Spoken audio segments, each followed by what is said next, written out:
नमस्कार दोस्तों, स्वागत है आपका स्टडी फॉर सिविल सर्विसेज में। वीडियो को पूरा देखिए। कोई भी आपका फीडबैक है, कोई सजेशन है, तुरंत वीडियो में कमेंट करके जरूर बताइए। अच्छा लगे तो वीडियो लाइक जरूर कर लीजिए और ऐसे वीडियो लगातार फ्री में पाने के लिए चैनल को तुरंत सब्सक्राइब कर लीजिए और बेल आइकन को जरूर टैप कर लीजिए ताकि आगे भी सारे वीडियो आपको मिलते रहे। यूट्यूब में फॉलो करते हैं तो प्लीज ये वाला फ्री टेलीग्राम चैनल जरूर ज्वाइन कर लीजिएगा। सारे नोटिफिकेशन, सारे अपडेट यहीं पे आते हैं, ध्यान रखिएगा। स्टडी फॉर सिविल सर्विसेज का कोई भी पेड ग्रुप अगर आपको ज्वाइन करना है तो सिर्फ 856480560660897523864455 यही नंबर है हमारे, सिर्फ जहां पे कॉल या व्हाट्सएप कर सकते हैं। इंस्टाग्राम पे हमारा पेज जरूर फॉलो कर लीजिएगा, studyforcivil.services है। ट्विटर पे हमको जरूर फॉलो कर लीजिएगा, @studyforcivils है। सारे क्वेश्चन अटेम्प्ट करिए और स्कोर अपना तुरंत कमेंट करके बताइए। दोस्तों नमस्कार, स्टडी फॉर सिविल सर्विसेज में आप सभी का स्वागत है। Uttarakhand upper PCS prelims examination 2025 का होने वाला है। उसके लिए हम लोग पेड क्विज जो हमारी है उसको वीडियो फॉर्मेट में देख रहे हैं। कई सारे वीडियोस ऑलरेडी हो चुके हैं, इस प्लेलिस्ट में है। आपने अगर अब तक नहीं देखे तो प्लीज उसको फॉलो कीजिएगा। एग्जामिनेशन के लिए काफी इंपॉर्टेंट है। सीधे या फिर इनडायरेक्टली रूप से भी आपको क्वेश्चंस मिलेंगे, ठीक है। तो दोनों ही भाषाओं में, हिंदी और इंग्लिश, हम क्वेश्चंस को देखेंगे। आज का वीडियो स्टार्ट करते हैं। चलिए आज के फर्स्ट क्वेश्चन के साथ। तो हमसे पूछा गया है इसमें से कौन से अधिकार नागरिकों एवं विदेशियों दोनों को प्राप्त है भारत में। कॉन्स्टिट्यूशन में फंडामेंटल राइट्स का प्रावधान है भाग 3 में, अनुच्छेद 12 से 35 के बीच में। इस इंफॉर्मेशन को ध्यान रखना है, ठीक है। कुछ अनुच्छेद ऐसे हैं जो कि सिर्फ और सिर्फ इंडियन सिटीजन्स के लिए ही अवेलेबल है, जैसे कि कौन कौन से। आर्टिकल 15, 16, 19, 29 और 30, ठीक है। अब यहाँ पे जो है 23 जो है, जैसे जिसमें प्रोहिबिशन ऑफ ट्रैफिक है ना, इन ह्यूमन बीइंग्स और फोर्स्ड लेबर की जो बात की जाती है, तो ये जो है दोनों को प्राप्त है। फंडामेंटल राइट्स के जैसे भी हमने बात की है 12 से 35 के बीच में, तो इंडिविजुअल तो ये एक एक ऐसे हर आर्टिकल में मेंशन है, लेकिन इसको कैटेगराइज करके मूल रूप से 7 भागों में विभाजित किया गया था, वही यहाँ पे पूछा गया है, ठीक है। फिर बाद में क्या हुआ कि हमारा एक अमेंडमेंट हुआ था 44th अमेंडमेंट 1978 का, जिसके माध्यम से राइट टू प्रॉपर्टी है ना, इसको हटा करके आर्टिकल 300A कॉन्स्टिट्यूशन में ऐड किया गया, उसमें डाल दिया गया। तो अब जो है इसके अलग होने के बाद से हमारे पास ओरिजिनली जो है कह सकते हैं जो भाग, मतलब कई सारे आर्टिकल्स का एक भाग मानते हैं, तो ये 6 मूल अधिकार है, ठीक है। फंडामेंटल राइट्स के बारे में ही एक कथन है कि अधिकार बिना कर्तव्य के उसी प्रकार है जैसे मनुष्य बिना परछाई के। तो कॉन्स्टिट्यूशनल एक्सपर्ट हैं फेमस अर्नेस्ट बार्कर, है ना। जितने भी यहाँ पे तो ये तो खैर केस का नाम है, ग्रैमनल ऑस्टिन, अर्नेस्ट बेकर, है ना। ये सब काफी फेमस हैं, इनके बारे में थोड़ा हो सके तो देखिएगा। संविधान के किस अनुच्छेद में प्रयुक्त दैहिक स्वतंत्रता शब्दावली में संचरण अर्थात विदेश भ्रमण भी शामिल है। जो लोग फॉरेन विजिट करते हैं, ठीक है, तो आर्टिकल 21 हमारा कॉन्स्टिट्यूशन का है, वो कहता है ना कि protection of life and personal liberty. तो पर्सनल लिबर्टी के तहत ही आप विदेश यात्रा जैसे घूमने के पर्पज से जा सकते हैं, पढ़ाई वढ़ाई करने जा सकते हैं, है ना। तो ये इसमें ही निहित है। अनुच्छेद 20 और 21 को छोड़ करके अन्य मूल अधिकारों को निलंबित करने की शक्ति राष्ट्रपति को किस अनुच्छेद के तहत प्राप्त है। तो प्रेसिडेंट ऑफ इंडिया जो है आर्टिकल 20 और 21 इसको छोड़ करके बाकी फंडामेंटल राइट्स को फॉर पीरियड ऑफ टाइम कह सकते हैं, सस्पेंड कर सकते हैं ड्यूरिंग इमरजेंसी, है ना। तो ये प्रावधान है आर्टिकल 359 में। आर्टिकल 352 से लेकर के 360 के बीच में इमरजेंसी वाले प्रावधान दिए गए हैं, उसको भी चाहे तो एक बार देखिए। कौन सा कथन सही है, बहुत ध्यान से देखा करिए क्या पूछा गया है। तो संविधान में मौलिक अधिकारों के संरक्षण का दायित्व न्यायपालिका के पास है, ठीक है। आपके फंडामेंटल राइट्स का वायलेशन होता है, ठीक है, तो आप उसके लिए कोर्ट्स जा सकते हैं इसके इन्फोर्समेंट के लिए, बिल्कुल ठीक बात है। और जैसा कि हमने बात की ना आर्टिकल 23 की, तो उसमें फोर्स्ड लेबर को, है ना, फंडामेंटल राइट के तहत एक कह सकते हैं निषेध माना गया है। तो उसी के क्रम में एक एक्ट भी इंडिया में बना है बंधुआ मजदूरी को रोकने के लिए 1976 में। तो ये बात भी ठीक है। अब मूल कर्तव्य की बात हो रही है, फंडामेंटल ड्यूटी, है ना। तो ये दिया गया है भाग 4A में, ठीक है। आर्टिकल 51A के तहत कुल 11 इनकी संख्या है, इसको पढ़ लीजिएगा। तो संविधान का पालन करना, उसके आदर्श संस्थाओं, राष्ट्रध्वज, राष्ट्रगान, इन सबका आदर करना, भारत की संप्रभुता, एकता और अखंडता की रक्षा करना और उसे अक्षुण्ण रखना, ये दोनों ही फंडामेंटल ड्यूटीज हैं, है ना। इस 11 की सूची को एक बार देखिएगा प्लीज।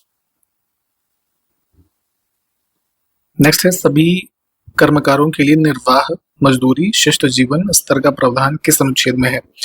तो डीपीएसपी की बात करें, है ना, जो 4 नंबर भाग में दिया गया कॉन्स्टिट्यूशन के, तो 36 से 51 के बीच में अलग अलग प्रावधान है, अलग अलग अनुच्छेदों में। 43 में, है ना, एक डिसेंट स्टैंडर्ड ऑफ लिविंग सभी के लिए होनी चाहिए। इसकी जो है एक बार डीपीएसपी के भी ना सभी अनुच्छेद को प्लीज देख लीजिएगा।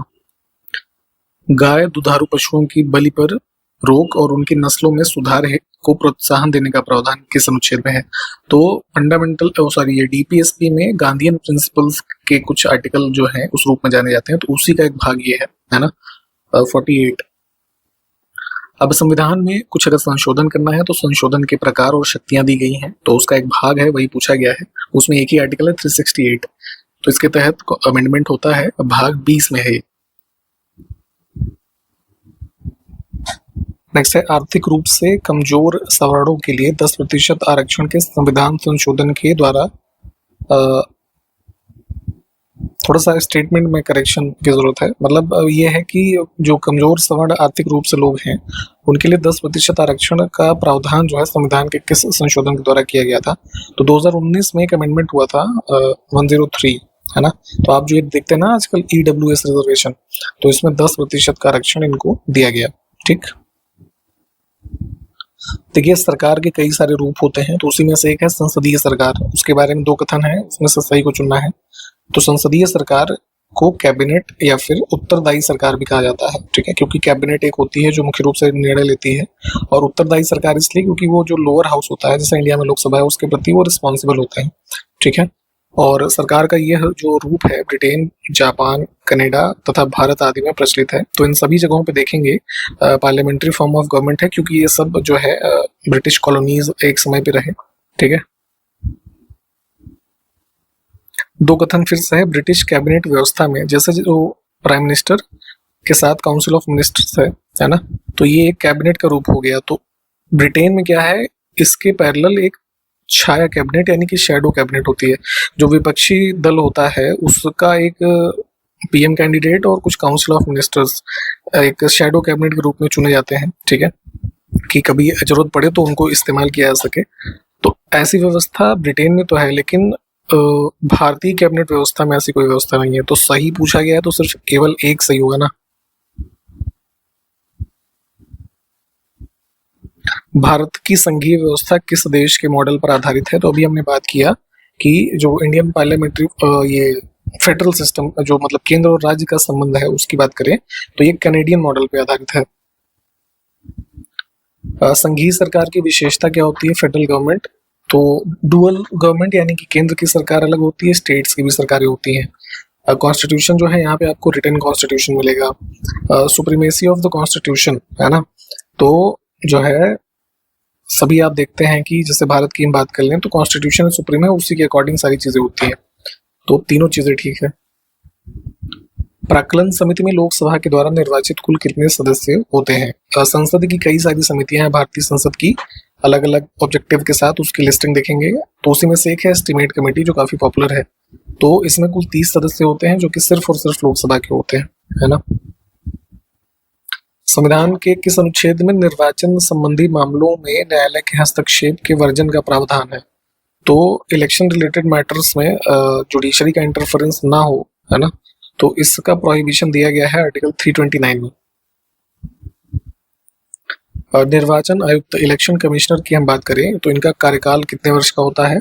तो 6 वर्ष, है ना। दो कंडीशन है, या तो 6 वर्ष का टोटल कार्यकाल हो सकता है या फिर 65 वर्ष की आयु जो भी पहले हो, है ना, वो उनका मतलब कार्यकाल होगा। कुछ करंट अफेयर्स के क्वेश्चंस को देखेंगे। Bharat UAE cyber security exchange का दूसरा संस्करण हाल ही में किस शहर में आयोजित किया गया है? तो भारत का एक संस्थान है data security council of India, तो इन्होंने इसको आयोजित किया था दुबई में, ठीक है। सेकेंड एडिशन है ये साइबर सिक्योरिटी एक्सचेंज का इन दोनों देशों के बीच जो आयोजित होता है। नेक्स्ट है पवित्र पिपरावा अवशेष जिन्हें भगवान बुद्ध के अवशेष माना जाता है, हाल ही में खबरों में था। तो ये अवशेष जो है इनकी खुदाई किस वर्ष में विलियम क्लैक्सटन पेपे, ये व्यक्ति का नाम है, इनके द्वारा की गई थी। तो देखिए नेपाल बॉर्डर के साथ जो ये अपना उत्तर प्रदेश में सिद्धार्थनगर जिला है, यहाँ से ये कुछ अवशेष मिले थे इस स्थल से। तो ये हाल ही में चर्चा में रहे थे और इसकी जो खुदाई का श्रेय है ना, क्लैक्सटन को जाता है और ये किया था इन्होंने 1898 के अराउंड।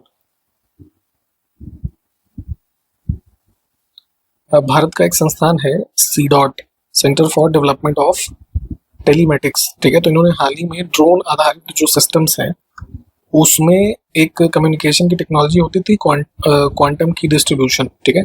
तो ड्रोन टेक्नोलॉजीज में ये यूज हो सके इसके लिए जॉइंटली एक समझौते ज्ञापन पर हस्ताक्षर किए हैं कंपनी के साथ, उसका नाम बताना है, ठीक है। तो ये है आपका ये synergy quantum India private limited.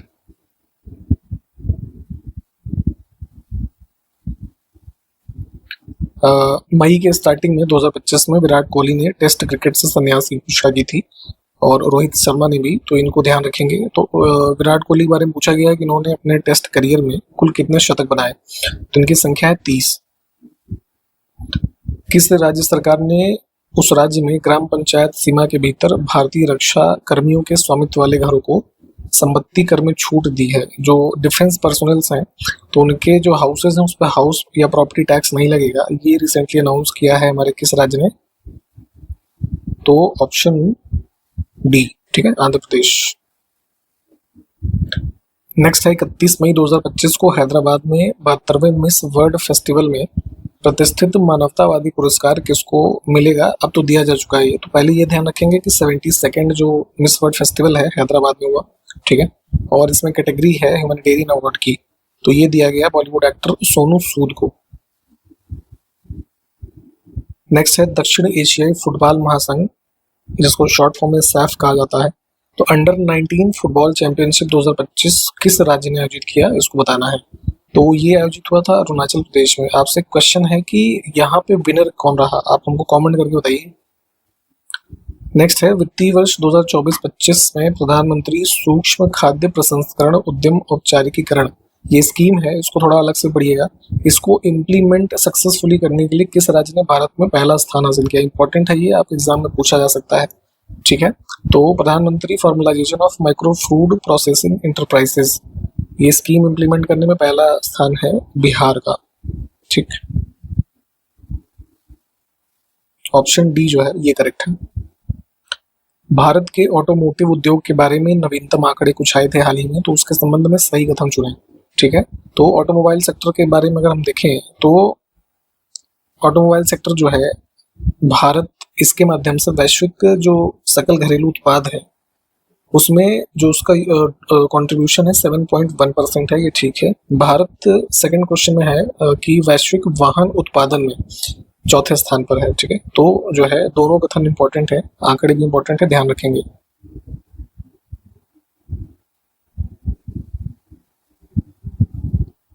अंतिम में एक प्रश्न देखेंगे कि किस संगठन ने निवेशक शिक्षा एवं संरक्षण निधि प्राधिकरण, ये एक संस्थान है, investor education and protection fund authority of India, तो इसके साथ एक राष्ट्रव्यापी निवेशक शिविर पहल के लिए मुंबई में एक रणनीतिक बैठक आयोजित की है। तो जो इन्वेस्टर्स हैं, है ना, उनके लिए कुछ अच्छे ऑब्जेक्टिव्स और सजेशंस वाला एक ये कह सकते हैं स्ट्रेटेजिक मीटिंग था, मुंबई में आयोजित हुआ था मई 2025 में। तो किस संस्था के द्वारा IEPFA एसोसिएशन में इसको किया गया? ऑप्शंस देख लीजिए और उत्तर हम अपना जो है हमको कमेंट करके बताइएगा। एक इन्फॉर्मेशन और आपको देना चाहेंगे, अभी भी आपके एग्जाम जितने दिन है आप हमारे पेड ग्रुप्स या फिर टेस्ट सीरीज, पेड क्विज, इन सब में एडमिशन ले सकते हैं। ग्रुप चल रहे हैं क्योंकि प्रैक्टिस बहुत जरूरी है इस समय पे।